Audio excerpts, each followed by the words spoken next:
समस्त सुधीजनों को सादर नमस्कार। पंडित रघुनाथ शर्मा 20वीं शताब्दी की काशी की पंडित मंडली में अत्यंत ही महनीय आदरणीय विभूति हैं। उन्होंने दो बड़े कार्य किए जो 20वीं शताब्दी के संस्कृत विद्या के क्षेत्र में सर्वाधिक प्रशस्त कार्यों में से माने जा सकते हैं। एक उन्होंने भर्तृहरि के वाक्यपदी की अम्बा कर्तरी टीका लिखी जो सुब्रह्मण्यम अय्यर साहब के भर्तृहरि पर किए गए कार्य के बाद भारत में भर्तृहरि पर किया गया सबसे बड़ा कार्य है। दूसरा कार्य उन्होंने जो किया स्वामी त्रिविक्रम के द्वारा कलकत्ता से प्रकाशित चित्तगगन चंद्रिका के संस्करण के आधार पर उन्होंने चित्तगगन चंद्रिका का नवीन संस्करण तैयार करके उस पर क्रमक प्रकाशिका टीका संस्कृत में लिखी। यह क्रमक प्रकाशिका टीका तथा उसकी प्रस्तावना पंडित रघुनाथ शर्मा के सकल शास्त्र पारावार पारिणत्व की सूचक है।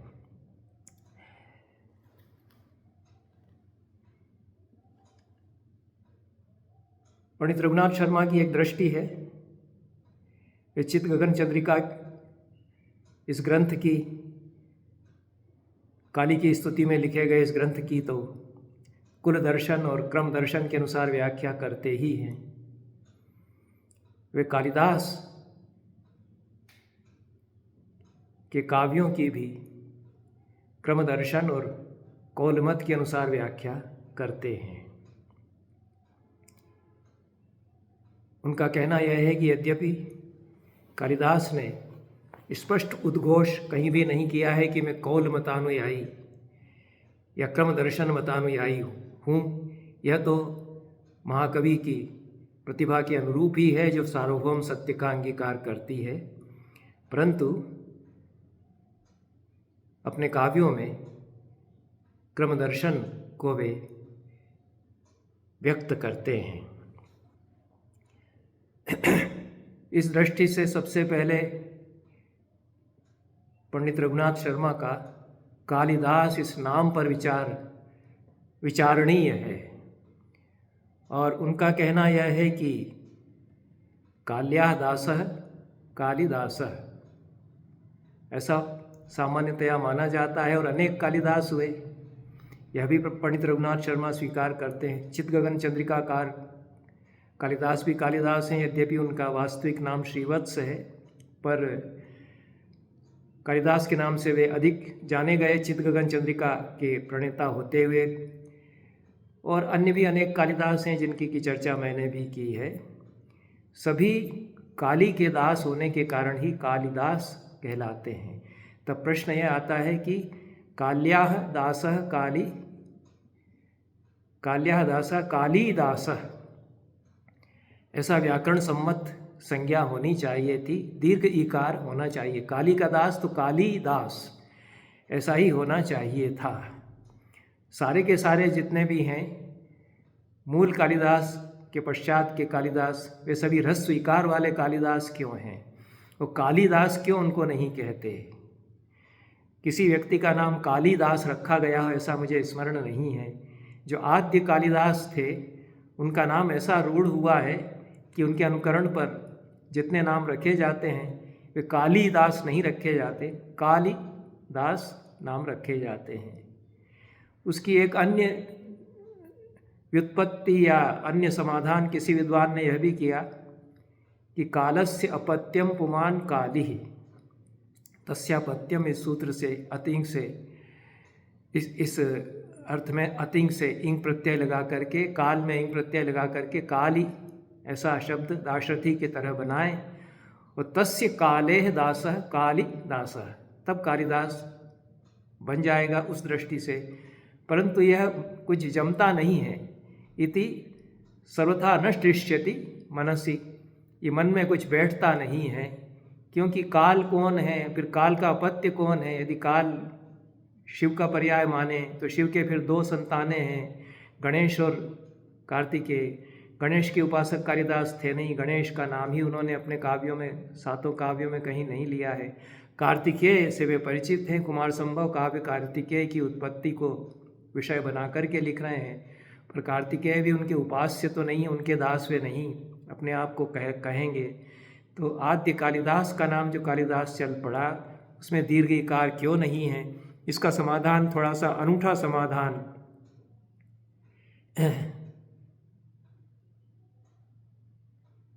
रघुनाथ शर्मा करते हैं। वे कहते हैं कि यदेयं दासता रूढ़ितां भजते सतताराधनावशात् तदा दीर्घतां त्यक्त्वा भवति ह्रस्वः सत्वगुणोद्रिक्तः प्रकाश चिन्मय रूपः कालिदास एव कालिदासः। कहना इनका यह है कि काली का दास जब इतना अधिक दास हो गया कि अपने आप को उसने बिल्कुल ह्रस्व बना दिया है, काली की उपासना करते करते सतता आराधन वशात दीर्घता अपनी त्याग करके अपने चित्त में वह पूरी तरह से काली के आगे ह्रस्व ऋजुक हो गया है, प्रणत हो गया है, समर्पित हो गया है। इसलिए कालिदास जो नाम हो सकता था, उसकी दीर्घ इकार को छोड़कर कालिदास ऐसा ह्रस्व इकार मूल कालिदास ने अपने लिए कर दिया होगा। ये कल्पना उनकी है, लेकिन अच्छी कल्पना है, क्योंकि उससे सत्व गुणोद्रिक्त प्रकाश चिन्मय रूप वह हो गया जो कालिदास था जब कालिदास हुआ, ऐसा वे कहते हैं। और आगे वे कहते हैं कि शक्ति के उपासक ये कालिदास थे, और अन्य कालिदास जितने भी हैं वे सब भी शक्ति के उपासक रहे हैं, इसलिए वे अपने आप को कालिदास कहते हैं।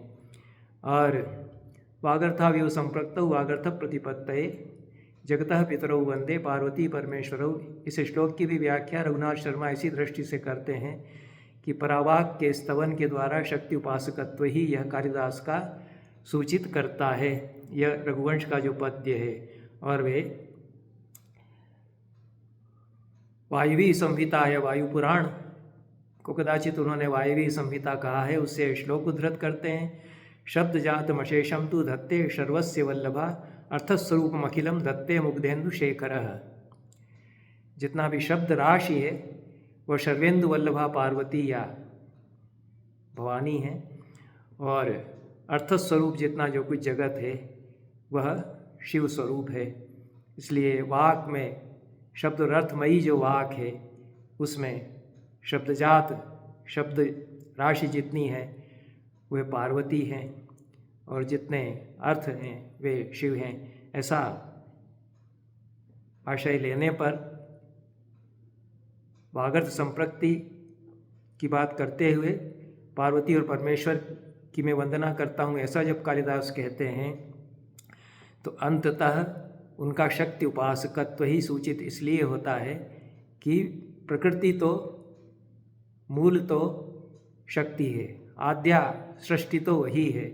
तो या सृष्टि सृष्टुराद्या, आद्या सृष्टि के रूप में उसी का वर्णन कालिदास करते हैं। यामाहु सर्वबीज प्रकृति रीति या प्राणिनः प्राणवंतः। ये जो शाकुंतल की नांदी है उसमें भी सर्वबीज प्रकृति के द्वारा यद्यपि धरित्री रूप का कथन कर रहे हैं, पर सूचना यही देते हैं कि शक्ति जो है सबकी प्रकृति या मूल है। ऐसा रघुनाथ शर्मा की व्याख्या है।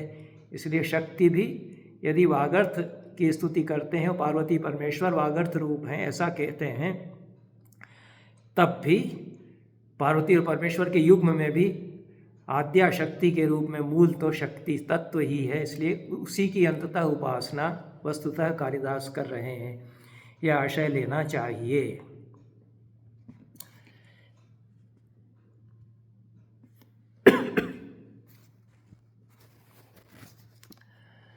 अब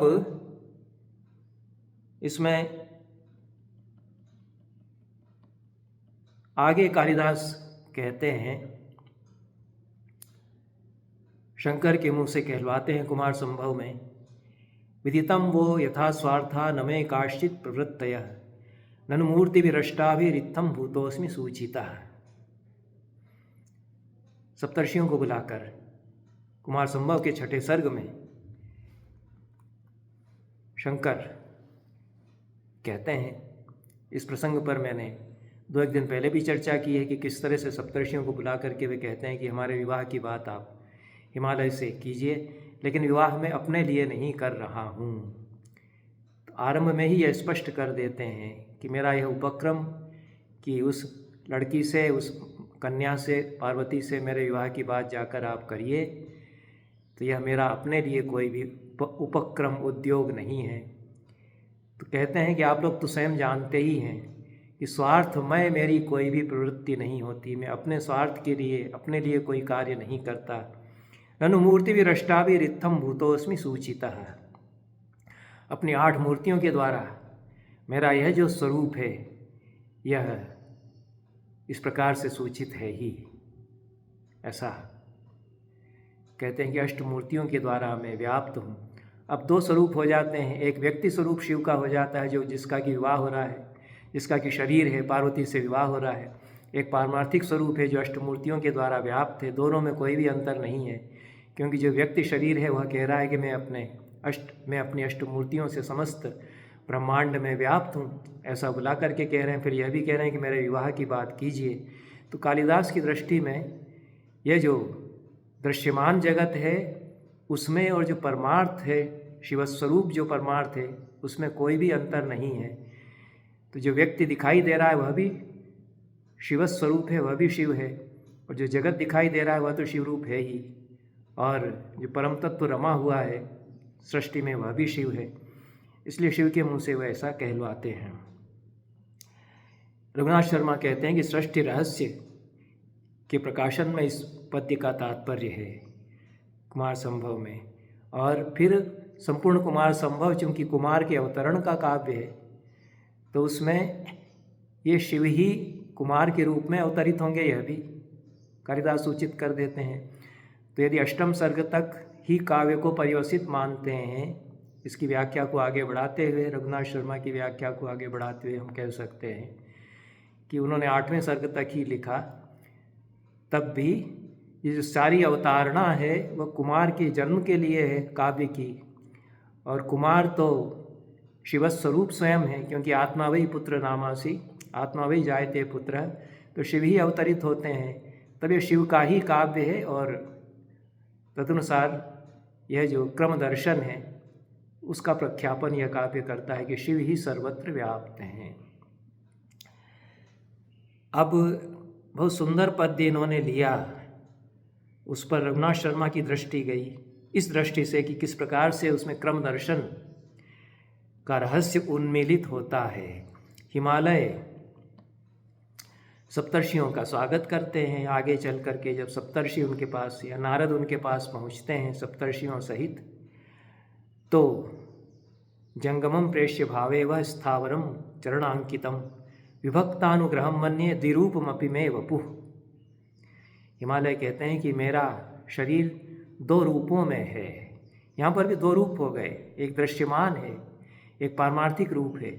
एक हिमालय जो पार्वती के पिता हैं, राजा हैं, एक हिमालय जो अस्तित्वरस्याम दिशि देवतात्मा नगाधिराज, हिमालयो नाम नगाधिराज है, पर्वतों का सबसे बड़ा पर्वत, पर्वतों में सबसे बड़ा पर्वत, वह भी उसका रूप है।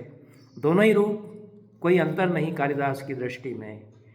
अंतर जो है हमारी आज की दृष्टि से आ गया कि हिमालय ये जो पहाड़ है यह तो पत्थरों, बर्फ, चट्टानों, पर्वतों से बना हुआ है, इसको हम कैसे हिमालय सम्राट मानेंगे। और वही हिमालय जो है देवता भी है, देवतात्मा भी उसको कहते हैं, देवतात्मक वह है। वहाँ भी दिशि देवतात्मा हिमालयो नाम नगाधिराज, नगाधिराज भी वह है, सबसे ऊंचा पर्वत भी वह है, देवतात्मा भी वह है, वहाँ भी कह दिया है। अब हिमालय स्वयं व्यक्ति के रूप में अवतरित होकर के सप्तर्षियों के सामने, नारद सहित सप्तर्षियों के सामने कहते हैं कि जंगमम प्रेष्य भावे वह, मेरा एक जंगम रूप है। आप लोग जो चल रहे हैं, प्रेष्य हुए, आप आए गए, आपके रूप में मैं हूँ और आपका अनुगत में हूँ, मैं चल करके आया आपकी सेवा करने के लिए।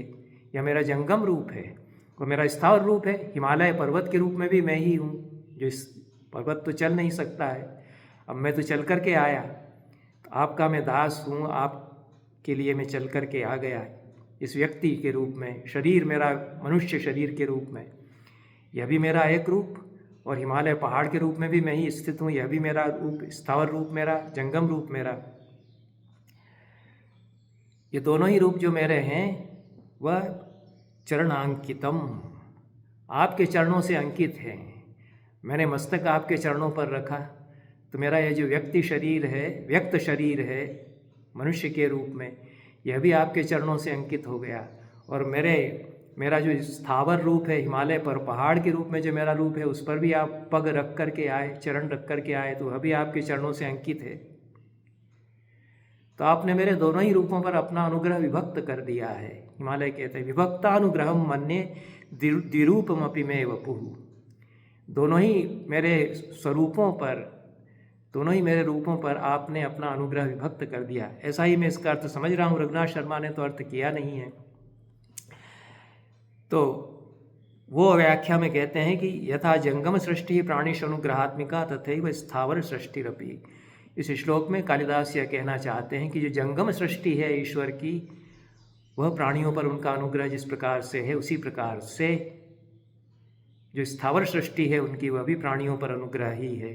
ये जो पहाड़, पेड़, पौधे, नदी, नाले आदि हैं, ये सारी सृष्टि शिव का अनुग्रह हम सब पर है, सारी सृष्टि पर उनका अनुग्रह है। और जो उनका जंगम स्वरूप है जिसमें हम चलते हैं फिरते हैं, वह भी उन्हीं का अनुग्रह है। अतो द्विरूपम वपुर अनुग्रहात्मक इत्युक्तम विभक्तानुग्रहम मन्ये इति।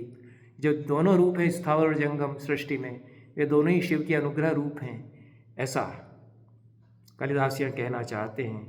और उससे शिव की व्यापकता स्थावर जंगमात्मक सृष्टि में शिव तत्व ही रमा हुआ है, यह जो क्रम दर्शन है वह भी सूचित हो जाता है, ऐसा इसके आगे हम कह सकते हैं। आगे बहुत स्पष्ट फिर आगे ही कहलवा दिया है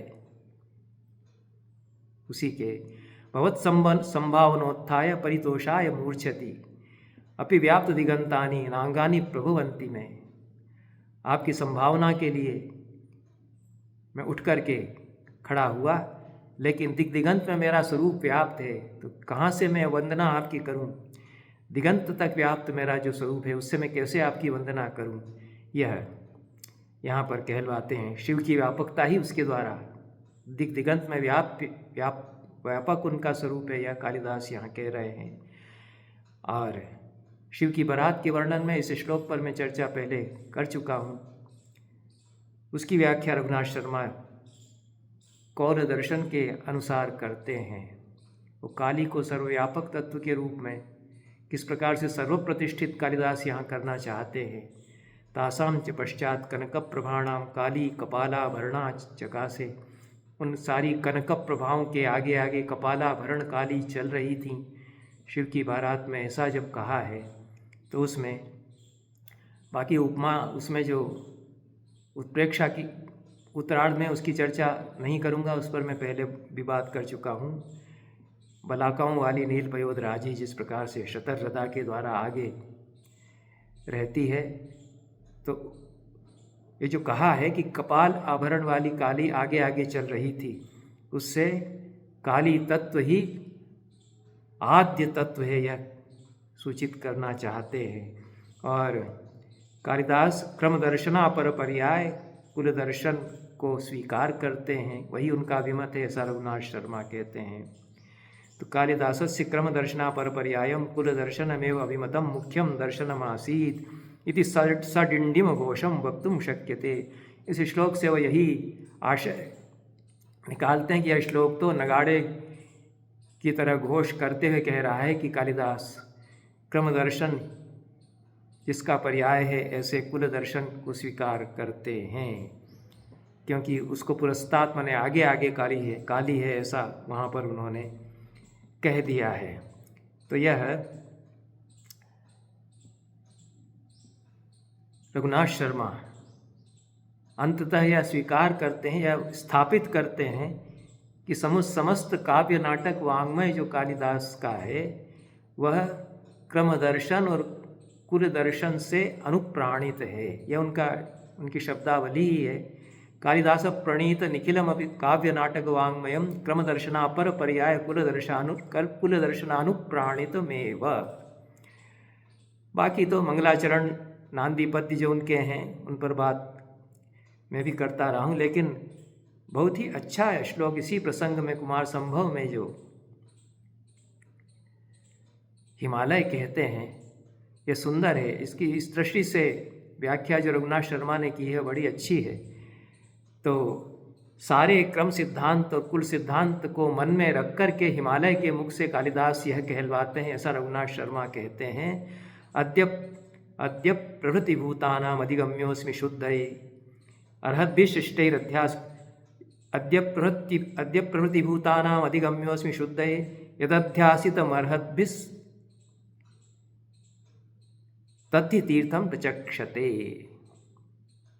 आज से सचमुच में मैं प्राणियों के लिए उनकी शुद्धि के लिए अधिगम्य हुआ।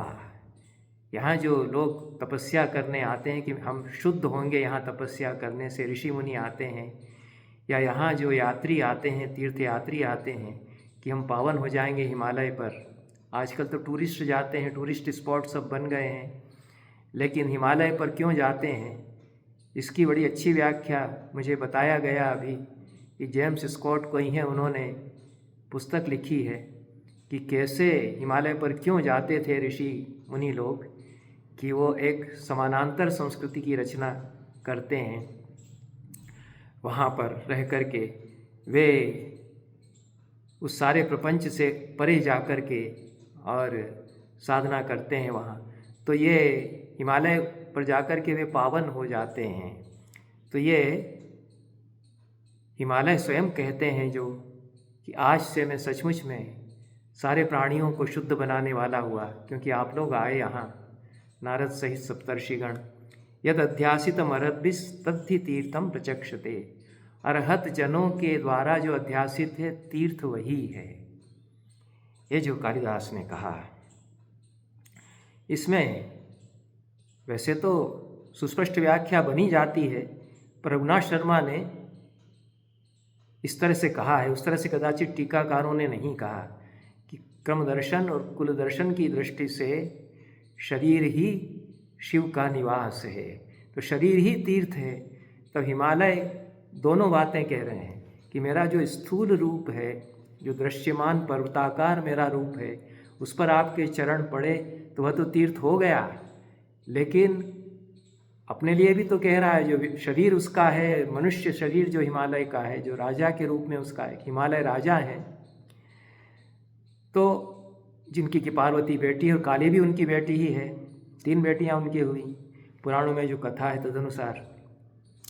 तो उस काली का चरित्र तो पुराणों में फिर विस्तार से अलग प्रकार से जो आता है, पर यह जो एक कथा में मनुष्य हो जाते हैं, हिमालय देहधारी हो जाते हैं, और दोनों में फिर अंतर भी नहीं, कोई तात्विक अंतर नहीं, जो पर्वत स्वरूप है और जो मनुष्य स्वरूप है, दोनों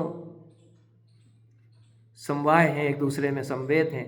तो ये हिमालय जो कहते हैं कि जिस तरह से मेरे स्थूल पर्वताकार रूप पर आपके चरण पड़े, उसी तरह से मैंने आपके चरणों को इस मनुष्य शरीर में मस्तक पर धारण किया, तो वह जिस तरह से मेरा स्थूल रूप तीर्थ हो गया, उस तरह से मेरा यह शरीर भी तो तीर्थ हो गया। तब शरीर ही तीर्थ है, क्योंकि शरीर के भीतर शिव विराजमान है। जो अभिनव गुप्त ने देहादि देवता स्तोत्रम में लिखा है कि शरीर के हर भाग में भैरव भैरवी ये सब विराजमान है, तो पूरा शरीर ही देवतामय है, तो शरीर ही तीर्थ है। शरीर के तीर्थ स्वरूप को जब हम समझ लेते हैं तो फिर हम मुक्त होते हैं, हमारे शरीर में ही शिव विराजमान है, हम देख लेते हैं। तो यह अर्हत जनों के द्वारा अध्यासित जो है, अर्हत जन तो सारे जो शिव शक्ति हैं वे भी उसमें आ जाते हैं, शरीर के भीतर वे भी अध्यस्त हैं, वे भी अध्यासीन हैं, तो तीर्थ शरीर भी हो गया। ऐसी व्याख्या लेने पर यह श्लोक जो है क्रम दर्शन का जो पूरा गूढ़ सिद्धांत रहस्य है उसका प्रतिपादक हो जाता है। रघुनाथ शर्मा कहते हैं कि किस तरह से शरीर तीर्थ बनाया जाता है, यह भी कुल दर्शन बताता है और उसकी ओर कालिदास संकेत कर रहे हैं। चित शक्तिरेव अवरोह क्रमेण प्राणादि पंचभूत संघातमयम शरीरम षटचक्र भावनया, जो 6 चक्र हैं शरीर में, उनकी भावना करने से चित शक्ति का अवरोह शरीर के भीतर होता है। और फिर मूलाधारस्थ त्रिवलया कार्या कुंडलिनी शक्त्या ब्रह्मरंध्रस्थ शिवशक्ति सामरस्य रूप गुरुपादुकया शोभितम सर्वोत्तमं तीर्थम इति भावना प्रधाने शैवशाक्त दर्शने कुलार्णवादि तंत्र समर्थिते, ऐसा वे कहते हैं। जिस शक्ति के अवरोह के क्रम में प्राणादि पंचक भूत संघात में शरीर षटचक्र की भावना से तीर्थ होता ही है, और फिर इड़ा पिंगला सुषुम्ना रूप त्रिवेणी संवलना सहित मूलाधारस्थ जो त्रिवलयाकार कुंडलिनी शक्ति है, उसमें ब्रह्मरंध्रस्थ शिवशक्ति सामरस्य को समझते हुए शिव को उसमें प्रतिष्ठापित करके, शिव शक्ति को उसमें प्रतिष्ठापित करके शरीर को ही सर्वोत्तम तीर्थ बना लिया जाता है। ऐसा शैव शाक्त दर्शने कुलार्णवादि तंत्र समर्थिते, ऐसा शैव शाक्त दर्शनों में कुलार्णव आदि तंत्रों में जो बताया गया है उसी को कालिदास यहाँ सूचित कर रहे हैं। ऐसा साधनापथ वैगुण्यापादिका महति भ्रांतिरेव, इसमें यदि संदेह किया जाता है तो साधना पथ में वैगुण्य संपादित करने वाली कोई भ्रांति ही वह होगी। और तंत्रागम सिद्धांते चिद्रूपा पराशक्ति सृष्टुन्मुखी सर्वतः प्राग प्राणात्मना परिणमति। तंत्रागम का सिद्धांत यही है कि चिद्रूपा पराशक्ति ही सृष्टुन्मुख जब होती है, सृष्टि जब करने लगती है तो प्राण के रूप, प्राणात्मक रूप धारण करती है। जो प्राण आदि तत्व बताए गए हैं उनके रूप में वह परिणत होती है, और फिर शेष इंद्रियां उत्पन्न होती हैं। तथा इंद्रियादि क्रमेण पृथ्वी पर्यंता सृष्टि, जो सांख्य दर्शन में क्रम बताया गया है, तदनुसार वह पंच ज्ञानेन्द्रियाँ, पंच कर्मेंद्रियाँ और फिर पंच महाभूत इंद्रिय, पंच महाभूत पृथ्वी पर्यंत, ये सब सृष्टि उसी से होती है। तो जो पराशक्ति चित शक्ति है, यही समस्त जगत को किस प्रकार से उत्पन्न करती है कि प्राण उससे उत्पन्न हुआ, उससे फिर शेष इंद्रियां स्पंदित हुई और उससे फिर पंच महाभूत। तो यह एक बाह्य सृष्टि की जो उत्पत्ति का विचार किया जाए आधुनिक विज्ञान की दृष्टि से, कॉस्मोलॉजी में या आधुनिक भौतिक शास्त्र में कि सृष्टि कैसे उत्पन्न हुई, कैसे सूर्य से सारे ग्रह अलग हुए या कैसे ब्लैक होल था, वह एक विचार है, वह अपनी जगह पर सत्य हुआ। लेकिन कुल दर्शन क्रम दर्शन में जो विचार किया गया कि जो पराशक्ति है यह प्राण स्पंदित करती हुई सारी इंद्रियों को स्फूर्त स्पंदित करती है, उसके कारण वे सारी इंद्रियां और पंचमहाभूत वस्तुतः यथार्थ स्वरूप ग्रहण करते हैं। तो यह उसी का पूरा विलास है। यह जो दर्शन है यह भी कालिदास यहाँ पर सूचित कर देते हैं।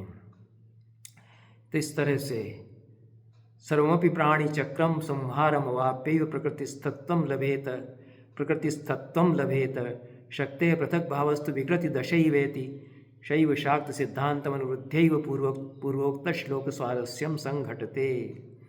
तो ये प्राण शक्ति उससे स्पंदित फिर इंद्रियां और सभी महाभूत हैं, ऐसा स्वीकार करने पर जो लय होता है वह भी उसी क्रम से सब उसी शक्ति में लय होता है। और उससे पृथक जगत को यदि देखते हैं तो वह विकार मात्र है। तो जगत तो रहेगा, स्थूल दृश्यमान जगत, लेकिन वह विकार मात्र होगा। और वस्तुतः उसमें जब लय हो जाता है तो यह शेष दिखाई देगा, तब भी वह विकार मात्र ही रहेगा। इस तरह से पूरा शैव सिद्धांत के अनुसार ही यह संगत होता है जो हिमालय कहते हैं। कालिदास ने हिमालय के मुँह से जो कहलाया है। तो इस प्रकार से कालिदास को प्रकृतेर्महास्ततो अहंकारस्तस्माच्च गणः षोडशकः, यह प्रक्रिया तो स्वीकार्य है क्योंकि 25 तत्व जो बताए हैं सांख्य के, उनके ऊपर 11 तत्व जो शैव दर्शन के हैं उस सबको स्वीकार करते हैं क्रम दर्शन मतानुयायी होने के कारण। पर वह प्रक्रिया स्वीकार करते हुए भी सांख्य दर्शन में जो नहीं कहा गया कि कि अंततः यह सृष्टि पूरी फिर शिव शक्ति समवेत है, तो सब कुछ शिव स्वरूप फिर हो जाता है। तब फिर ये विचार आएगा कि यदि सब कुछ शिव स्वरूप है तो इसमें कौन कारण है, कौन कार्य है। इस पर विचार रघुनाथ शर्मा ने अच्छा किया है कि सांख्य दर्शन में तो फिर क्रमशः कारण मान लिया, प्रकृति से महत्तत्व हुआ, बुद्धि और उससे अहंकार, उससे फिर 16 पदार्थों का गण बना, उसमें 5 ज्ञानेंद्रियाँ, 5 कर्मेंद्रियाँ और जो शब्द स्पर्श रूप रसगंध है, ये 5 तन्मात्राएँ, और इस प्रकार से बाकी सारी स्थूल महाभूत मिला करके ये 25 तत्व होते हैं प्रकृति और पुरुष सहित। लेकिन शिव जब सब में समवेत हैं, सब कुछ उन्हीं में है, सब कुछ उनसे ही है, तो फिर कारण क्या और कार्य का ऐसा, कारण क्या है और कार्य क्या है, ऐसा कैसे पृथक पृथक कर सकते हैं। तो पृथक बुद्धि हो जाएगी। ये पृथक बुद्धि तो शैव शास्त्र में, क्रम दर्शन में स्वीकार्य नहीं है। तो इसलिए सांख्य दर्शन का आपाततः स्वीकार करते हुए भी, जो प्रक्रिया है उसको स्वीकार करते हुए भी, अंततः परमार्थ रूप में कार्य कारण भेद भी समाप्त हो जाता है, क्योंकि जो कारण है वही कार्य है, जो कार्य है वही कारण है, क्योंकि शिव से ही सब कुछ है और शिव में ही सब कुछ है। इस दृष्टि से कार्य कारण भेद जो सांख्य और न्याय दर्शन में किया गया है वह शैव दर्शन में फिर नहीं रहेगा। तो कालिदास को भी वही स्वीकार्य है। तो कालिदास के मत से भी शैव शाक्त दर्शन के अनुसार, क्रम दर्शन, कुल दर्शन के अनुसार जो कार्य कारण भाव का पृथक पृथक नियतत्व है वह कालिदास को भी अंगीकार्य नहीं है। ऐसा यहाँ पर व्याख्या इस पूरे पद्य से निकलती है। अब आगे चल करके स्वतंत्र प्रकाश स्वरूप स्फारमय जो विश्व है, ये प्रकट रूप में विश्व हमारे सामने है, वह शिव से स्वरूपता अभिन्न है और स्वरूप विश्रांति शिव में ही उसकी होती है। तो शिव स्वरूप से अतिरिक्त कुछ भी नहीं है, पारमार्थिक स्वरूप अंततः यही है। यह दृष्टि इसमें फिर बनती है। फिर जो है बहुत सुंदर प्रसंग ये आता है शाकुंतल में। संपूर्ण शाकुंतल की भी क्रमदर्शन सम्मत व्याख्या बन जाएगी। रघुनाथ शर्मा ने कुछ प्रसंगों को छुआ है, लेकिन आरंभ से ही विचार करें, जहाँ नांदी पद्य है, अष्टमूर्ति शिव के विग्रह और ब्रह्मांड व्यापी जो स्वरूप है उसके साथ आरंभ करते हैं। और सारे टीकाकार तो व्याख्या इसी दृष्टि से करते ही हैं नांदी पद्य की, जो राघव भट्ट आदि टीकाकार हैं, कि इसमें कैसे जो है वह राजा दुष्यंत का भी संकेत है, आद्या सृष्टि के रूप में शकुंतला का संकेत है, फिर शिव और शक्ति का भी संकेत इसमें हो जाता है। पर अंतिम अंक में मरीचि के आश्रम में दुष्यंत पहुंचता है और दुष्यंत शकुंतला को पहचानता है। प्रतिविज्ञा का अभिप्राय तो पूरी तरह से उसमें है कि सामने देखा तो पहचान ही नहीं पाया। तो प्रतिविज्ञा कैसे होती है, जो क्रमदर्शन में बताते हैं, सामने देखा और वही है या नहीं पहचान पा रहा है, फिर यह तो वही है ऐसा पुनः बोध हुआ, तब प्रतिविज्ञान हुआ कि यह तो वही शकुंतला है। तपस्विनी इतनी बदल गई थी कि 2 बार नहीं पहचानता है। पंचम अंक में जब देखता है तब भी कहता है कि यम अवगुंठनवती नाति परिस्फुट शरीर लावण्या, ये कौन है? अवगुंठन जीना घूंघट डाल रखा है मुख पर जिसने, फिर भी लावण्य की कांति उसके फूट रही है, कुछ पहचानी सी लग रही, फिर भी पहचान में नहीं आती है। वहाँ प्रतिविज्ञा बिल्कुल ही नहीं होती। फिर मरीचि के आश्रम में जाता है, फिर शकुंतला को देखता है, वहाँ तो निरवगुंठन है, वहाँ तो कोई अवगुंठन नहीं है, सामने व्यक्त है, तो व्यक्त रूप में आ गई है शक्ति जो है। फिर भी यह जो शिव है नहीं पहचान रहा है, क्योंकि प्रतिविज्ञा नहीं उदित हो रही है। फिर पहचानता कि अरे नहीं, यह तो वही शकुंतला है जिसको मैंने एक बार ठुकरा दिया था, नहीं पहचाना था। तो यह तो रघुनाथ शर्मा ने नहीं लिया है, पर मरीचि जो शकुंतला को समझाते हैं तो बहुत सुंदर प्रसंग है।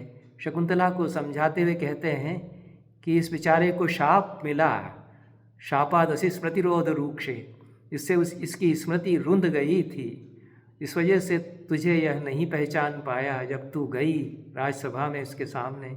इसलिए तन्नात्र मन्यु कार्य, तू मन में इस बात को मत ले लेना, इसके प्रति मन में रोष मत पाल लेना कि इन्होंने मुझे ऐसे ठुकरा दिया था, इसकी कोई गलती नहीं है। यह तो जीव पशु जो है वह माया से आवृत हो गया तो नहीं पहचान पाया, यह भी शिव की ही लीला है। यदि क्रम दर्शन के अनुसार व्याख्या करेंगे, यह तो रघुनाथ शर्मा ने नहीं कहा है, पर ऐसा मैं समझ रहा हूँ कि कालिदास उसमें सारी शिव की लीला यदि बताना चाह रहे हैं तो दुष्यंत जो है पशु भाव में आ गया है और वह सामने विराजमान शक्ति को नहीं प्रतिभिज्ञा नहीं उसको हो रही है, तो वहाँ तो प्रतिभिज्ञा नहीं हुई, यहाँ इसको हो गई, क्योंकि वो आवरण जो है वह कंचुक माया के हट गए इसके यहाँ आकर के मरीचि के आश्रम में, मेरे आश्रम में, ऐसा मरीचि कहना चाहते हैं। तो शकुंतला को बहुत प्रेम से पिता की तरह समझाते हैं कि बेटी मन में तू रोष मत पाल लेना कि इन्होंने मुझे इस तरह से अनादर करके ठुकरा दिया था एक बार, क्योंकि इसका कोई दोष नहीं। दोनों ही अर्थ हो जाते हैं। दुर्वासा का शाप था इसके ऊपर, और यह जो क्रम दर्शन शैव दर्शन सम्मत प्रक्रिया है कि पंच कंचुकों से आवृत जो पशु है वह पशुभाव को प्राप्त होकर के प्रतिभिज्ञा उसको नहीं उदित होती है, तो यह शकुंतला से सूचित करते हैं मरीचि ऋषि। और अब जो है जो कह रहे हैं बात उसमें कि भर्तर्यपेत तमसि प्रभुता तवैव, अब तम हट गया इसकी चेतना से, अब जो कंचुक है माया के वो हट गए, या तमस का पर्दा इसकी चेतना से हट गया, तुझे इसने पहचान लिया है, तो अपने भर्ता पर तेरी ही प्रभुता है। इस श्लोक की मैंने खूब चर्चा की है और मैं जो व्याख्या करता हूँ अभी तक यही व्याख्या करता हूँ कि अपने भर्ता पर तेरी ही प्रभुता है। भर्तरि अपेत तमसि प्रभुता तवैव, इससे कालिदास यह सूचित कर रहे हैं कि भर्ता भी यह है, मतलब तेरा स्वामी, भर्ता तो स्वामी हो गया, तेरा भर्ता यह है, फिर भी प्रभुता तेरी इसके ऊपर है, तो दोनों ही एक दूसरे के प्रभु हो जाएंगे, यह भी भर्ता है और तू इसकी प्रभु है। जैसे परस्पर वश्य वश्यक भाव दंपति में सूचित करते हैं, जो मार्कंडेय पुराण में बताया गया कि दाम्पत्य का रहस्य यही है कि यदि भर्ता च भार्या च परस्पर वशानुगौ तथा धर्मार्थ कामानाम तृतीयम चात्र संगतम, जब भर्ता और भार्या परस्पर एक दूसरे के वश में रहते हैं कि यह उसकी बात माने और वह इसकी बात माने, पति पत्नी के कहने में चले, पत्नी पति के कहने में चले, दोनों ही एक दूसरे का हित चाहते हैं, तो दोनों एक दूसरे के पर अंकुश रखते हैं। यह जो वश्यक भाव है कि इसके अंकुश में यह और उसके अंकुश में वह, ये दोनों एक दूसरे को कंट्रोल करते हैं। जो इंटर कंट्रोलेबिलिटी पति और पत्नी के बीच में परस्पर वश्यक भाव है, वही दाम्पत्य का मर्म है। कालिदास भी मार्कंडेय पुराण में जो कहा उसको यहाँ पर बहुत सुंदर ढंग से मरीचि के मुख से कहलवा रहे हैं, ऐसा अर्थ में इसका लेता हूँ। पर रघुनाथ शर्मा थोड़ा आगे जाकर के क्रमदर्शन सम्मत व्याख्या इसकी कर देते हैं, और वह सुसंगत व्याख्या वह भी बनती है जो व्याख्या आपाततः निकलती है कि भर्ता पर तेरी प्रभुता, जो भर्ता है उस पर प्रभुता कैसी, तो दोनों ही एक दूसरे के प्रभु मान लिए जाएं तभी प्रभुता इसकी भी और उसकी भी दोनों हो जाएगी, यह तो अर्थ रहेगा। लेकिन परमार्थतः फिर क्रमदर्शन सम्मत अर्थ भी यह हो जाएगा, क्योंकि एव लगाया है, इस पर ध्यान नहीं गया हमारा, रघुनाथ शर्मा ने ध्यान दिया। तो भर्तरि अपेत तमसि प्रभुता तवैव, एवकार के द्वारा सूचित करते हैं कि अंततः शक्ति ही सर्वोपरि है, शक्ति के बिना तो शिव भी शव ही है, तो तुम्हारी ही प्रभुता अंततः इस पर है, ऐसा जब कह दिया। बाकी उन्होंने जो अपनी शब्दावली में कहा है उसको मैं जल्दी से पढ़ देता हूँ। मैंने जो आशय उनके कथनों का लगाया है वह मैंने अपने शब्दों में बता दिया। शापात स्मृतिरोधेन रूक्ष सरदये संप्रति प्राप्तानुग्रहे अपेत तमसि भर्तरि तवैव प्रभुता स्थास्यति भूतेप्यनुतापात्मना आसीत, ये अच्छा उन्होंने कहा। पहले भी यह जब रोध हो रहा था, अनुताप कर रहा था, तो तो वहाँ भी तेरी ही प्रभुता इस पर थी, शक्ति के रूप में तू ही इससे अनुताप करा रही थी, तेरा स्मरण कर करके कि मैंने उसको ठुकरा दिया, मैंने उसको नहीं पहचाना। ये जो रो रहा था बाद में अंगूठी के मिलने के बाद, वहाँ भी तेरी ही प्रभुता इस पर थी। वर्तमाने तू मत समक्ष में वर्तते, वर्तमान में तो मेरे सामने ये तेरे चरणों पर झुकी रहा था। अभी शकुंतला को प्रणाम करने को होता है, दुष्यंत की क्षमा कर दो, मैंने तुमको पहचाना नहीं। तो शकुंतला कहती है कि माननीय, मैं अपराधिनी मैं नहीं बनना चाहती हूँ, मुझे प्रणाम मत करिए। तो ये वर्तमान में तो प्रभुता तूने इसकी स्वीकार कर ही ली, वर्तमान में तो तेरी प्रभुता इसने स्वीकार कर ही ली, ऐसा शकुंतला से कहते हैं। तो भूत में भी तेरी प्रभुता थी, वर्तमान में भी तेरी प्रभुता है और भविष्य में भी तेरी प्रभुता रहेगी, इसलिए शक्ति ही सर्वोपरि तत्व है। ऐसा इति शुभाशिषा संयोजे आवम दंपति प्रघट्टक सन्निवेश मारचेता कविशेखरेण स्पष्ट श्रेष्ठ देवताया काल्या प्रशस्तिरेव कृता स्वप्रणीत काव्य नाटकयो। इस पूरे प्रघट्टक में कालिदास कविशेखर ने अपनी इष्ट देवता काली की ही प्रशस्ति अंततः की है, ऐसा अर्थ लेना चाहिए। शक्ते प्राधान्यादेव शिवे व्यापकतेति शिव महात्म्य ख्यापके कोश काव्ये। शक्ति की प्रधानता है और शक्ति ही शिव में व्याप्त है, ऐसा जो दुर्गा सप्तशती कोश काव्य है उसमें भी, और जो पुष्पदंत का शिवहिम्न स्तोत्र है उसमें भी ननु वामई विभुता, वामा की ही विभुता है, ऐसा उसमें भी कहा गया है। और जो दुर्गा सप्तशती काव्य है उसका भी उदाहरण देते हैं, किम बहुना व्यासोच्छिष्टम कविकर्म जगति प्रसूतम प्रसरति चेति वेदव्यासापर नामधेयेन आर्ष प्रज्ञावता सप्तशती कोश काव्ये शिवदूती लोकेस्मिन् ततः सा ख्याति मागता। ये दुर्गा सप्तशती की पंक्ति उद्धृत करते हैं, उसको वेदव्यास कर्तृक मान करके दुर्गा सप्तशती को, और शिवदूती यह कहलाई दुर्गा इस लोक में, ऐसा जो उसमें कहा है उसकी व्याख्या करते हुए कहते हैं कि शिवो दूतो यस्याः,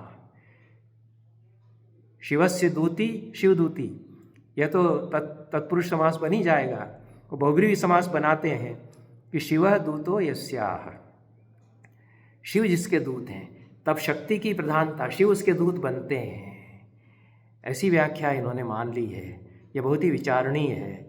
और दुर्गा सप्तशती का यह वचन उद्धृत करके करते हैं कि यह मरीचि ऋषि यहाँ पर यही संकेत देना चाहते हैं कि अंततः शिव उसके अनुवर्ती बन जाते हैं, क्योंकि शक्ति तत्व प्रधान हो जाता है। तो अन्वर्त संज्ञया शिवस्य अवरत्वम प्रसंगाद उद्घाटयता शक्ति प्राधान्यम प्रपंचे सुनिपुणम प्रतिष्ठापितम। कालिदास ने भी शक्ति की प्रधानता ही बड़ी निपुणता से मरीचि के वचनों के द्वारा स्थापित कर दी है। अंत में कालिदास ने जो काली तत्व को सबसे ऊपर बता दिया है, शिव की बारात में सबसे आगे वे चल रही थी, उसके द्वारा काली रहस्य पर विचार रघुनाथ शर्मा करते हैं।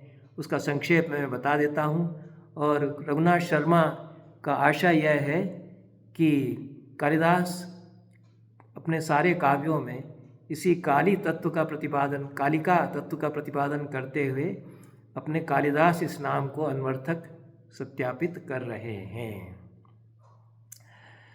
तो पूर्वोक्त क्षेपादि पंचविध कल्पना बनाती हुई स्वातंत्र्यात्मिका काली शक्ति ही अन्य दर्शनों में जो उसका रूप प्रसिद्ध है, ब्रह्मा नारायण आदि उसके ही रूप हैं, उन सब रूपों में वह विराजमान होते हुए भी सबकी मूल है। आगम तंत्र दर्शनों में अनेक पर्याय उसके कहे गए हैं। ये काली के पर्याय उन्होंने गिना दिए।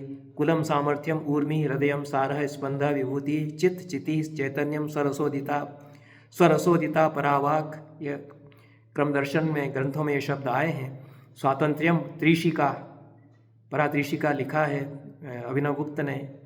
कर्षणी चंडी वाणी भोग दृक् नित्या कर्तृत्व स्फुरत्ता शब्द भी ये सब तंत्रालोक में आ चुके हैं। विश्रांति हृत प्रतिभा प्राणना शक्ति उद्यमा स्फूर्ति ओजः बलम कला अहंता, ये सब काली के ही पर्याय हैं। और इसके कई भेदोपभेद हैं, उन सब का यहाँ पर एक तरह से सूची बना देते हैं वो, और इसको पल्लवित किया जा सकता है। कालिदास के संकेतों को ग्रहण करते हुए उन्होंने जो काली तत्व का प्रतिपादन यहाँ पर किया है, तो यही जो काली शक्ति है वह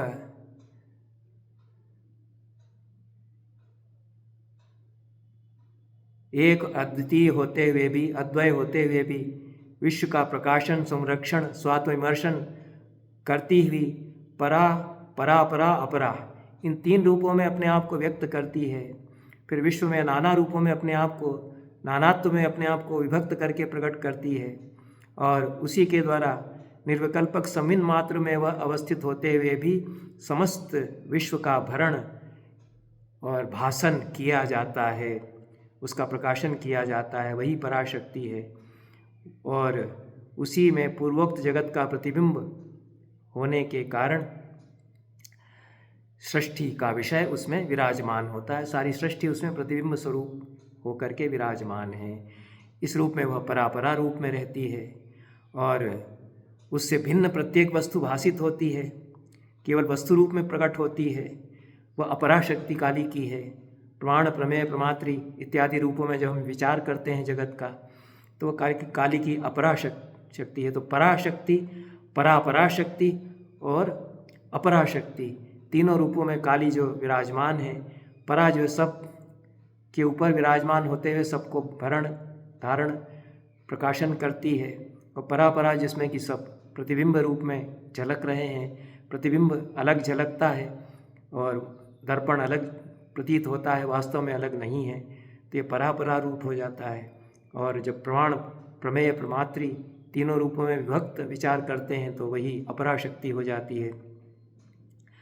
और यह इन तीनों रूपों को अपने भीतर क्रोडीकृत करके चतुर्थ रूप उसका विराजमान है, ऐसा भी वे कहते हैं। यह चतुर्थ रूप है और चारों ही रूप जो है वह सृष्टि स्थिति संहार भेद से 12 हो जाते हैं। 4 के 3 गुने होकर के 12 हो जाते हैं। उन 12 के नाम गिनाते हैं। इस प्रकार से यह श्लोक उन्होंने फिर दिए हैं। यह श्लोक लगता है कि रघुनाथ शर्मा के स्वयं के हैं, क्योंकि इसका मूल या तो अन्वेष्टव्य है। येन स्वरूपेण भाव्यते तस्य तन्मयी माहेश्वराणाम शक्तिस्सा सांख्यानाम प्रकृति परा। जिस रूप में यह शक्ति भासित होती है जगत में, वह उसके लिए वही रूप है, पर वास्तव में वह शक्ति है। माहेश्वरों की शक्ति है, सांख्यों की प्रकृति वही है। महाराज्ञी च सौराणाम, सौर मतानुयायियों के लिए वही महाराज्ञी है। तारा सुगतवादी नाम, जो बौद्ध दर्शन मतानुयायी तारा के उपासक हैं, उनके लिए वह तारा देवी है। लोकायतिक मुख्यानाम तदात्वा सा प्रकीर्तिता, जो लोकायतिक या चार्वाक दर्शन के मतानुयायी हैं, उनके लिए सारा संसार ही जो दृश्यमान स्थूल जगत है वही सत्य है, उसके रूप में वह उसी की उपासना करें। शांता पाशुपतादी नाम, पाशुपत मतानुयायियों के लिए वह शांता रूप में विराजमान है। अर्हताम श्रीश्च तद्विदाम, अर्हत मतानुयायियों के लिए वह श्री के रूप में विराजमान है। श्रद्धा हिरण्यगर्भाणाम, हिरण्यगर्भ के मतानुयायियों संप्रदायों के लिए श्रद्धा के रूप में, और वेदवादियों के लिए गायत्री के रूप में, गायत्री वेदवादी नाम। अज्ञान तिमिरांधानाम सर्वेशाम मोहिनी स्मृता, जो अज्ञान के तिमिर से अंधे हो चुके हैं उनके लिए मोहिनी शक्ति के रूप में। सर्वत्र शैव काली महादेवी गीयते लोक वेदयो, वही काली महादेवी लोक और वेद में गाई जाती है, उसकी कीर्ति गाई जाती है। इतिहासेषु तंत्रेषु सिद्धांतेषु कुलेषु च, इतिहासों में, तंत्रों में, सिद्धांतों में, कुलों में, कुल दर्शन में सब उसी की महिमा का गान है। और कार्योपाधिवशात वही पराशक्ति देवता, माता, देवता, दूती और कालिका इन 4 रूपों में व्यक्त होती है। यह महार्थ मंजरी का पद्य उद्धृत करते हैं यहाँ पर रघुनाथ शर्मा। जन्म काले भवेन माता, पूजा काले च देवता, हृति काले भवेद दूती, मृत्यु काले च कालिका। जन्म के समय जन्मदात्री वह है तो माता होती है, पूजा फिर उसकी करते हैं तो वही देवता होती है, रतिकाल में वही दूती होती है, मृत्युकाल में वही कालिका होती है।